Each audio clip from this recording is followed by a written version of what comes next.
इस खबर के प्रायोजक बाय वागजी मसाले, हर चुटकी में जायका। वागजी प्रीमिक्स स्पाइसेस। हीरानगर थाना क्षेत्र में 80 वर्षीय विजय सक्सेना और 77 वर्षीय पत्नी सुमन सक्सेना से ठगों ने डिजिटल अरेस्ट का डर दिखाकर 1 करोड़ 15 लाख रुपए ठग लिए। ठगों ने खुद को पूरे एटीएस अधिकारी चंद्रभान सिंह बताकर वीडियो कॉल पर जम्मू में आतंकवाद से जुड़े खाते का हवाला दिया। 15 दिन तक रोज 1-2 घंटे वीडियो कॉल पर बंधक बनाए रखा, दस्तावेज मंगवाए और जांच के नाम पर 2 खातों में रकम ट्रांसफर करवाई। धमकी दी गई कि सहयोग न करने पर गिरफ्तारी, संपत्ति जब्ती और बच्चों को नुकसान होगा। ट्रांसफर के बाद पति की तबियत बिगड़ी, अस्पताल में भर्ती हुए। दामाद को जानकारी मिलने पर 27 फरवरी को हीरानगर थाने में शिकायत दर्ज कराई। पुलिस ने बीएनएस धारा 318/4, 319/2 और 308 के तहत मामला दर्ज कर जांच शुरू कर दी।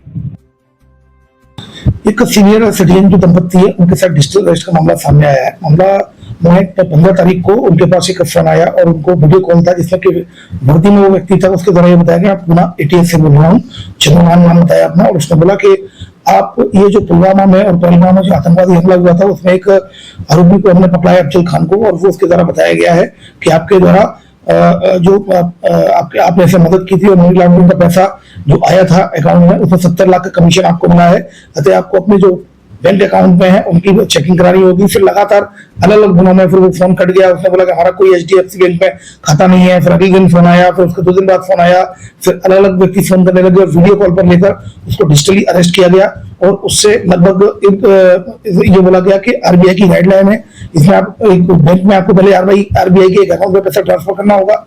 उसके बाद हम वेरीफाइड करेंगे मनी लॉन्ड्रिंग का पैसा तो नहीं है, और जब ये वेरीफाइड हो जाएगा तो आपको पैसा वापस हो जाएगा।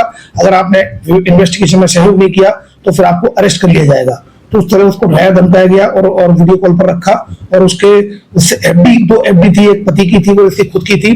खुद की FD भी तुड़वाई गई जिसमें लगभग 50 लाख के करीब था, और इसकी जो पति की भी FD थी जिसमें लगभग 65 लाख के करीब था। वो दोनों ने अपने FD तुड़वाई। साथ में उनको ये भी बताया गया कि जब बैंक में आप FD तुड़वाएंगे तो ये बताना कि बच्चियों को हम डिस्ट्रीब्यूशन बच्चियों को दे रहे हैं, इसलिए FD तुड़वा रहे हैं। और इस तरह से इनकी तरह FD तुड़वा ली गई। तो कुल मिलाकर 1 करोड़ 15 लाख का इनके साथ फ्रॉड किया गया है, डिजिटल अरेस्ट। उन्होंने वेट किया कि उनका पैसा वापस आएगा, लेकिन जब पैसा वापस नहीं आया तो फिर अपने रिलेटिव को बताया। तो रिलेटिव के साथ फिर वो यहाँ क्राइम ब्रांच आए, जहाँ टेक्निकल एविडेंसेस के आधार पर अभी इन्वेस्टिगेशन किया जा रहा है। और फिलहाल एक मामला पंजीबद्ध कर लिया है। साइबर फ्रॉड की जो फ्रॉड की जो अलग अलग धाराएं हैं उसमें धोखाधड़ी की विभिन्न धाराओं में केस रजिस्टर कर लिया गया थाना हीरानगर में। अब टेक्निकल एविडेंसेस के आधार पर क्राइम ब्रांच और हीरानगर पुलिस इसमें इन्वेस्टिगेशन कर रही है। मैं बताना चाहूंगा ये डिजिटल अरेस्ट का 1 जनवरी से लेकर अभी ये अगर हम देखें तो लगभग ये 4था मामला है इंदौर पुलिस कमिश्नरेट में। और इसमें अभी पिछले वर्ष डिजिटल अरेस्ट के मामले काफी आए थे। 2024 में सबसे ज्यादा मामले आए थे, 2025 में कमी आई थी।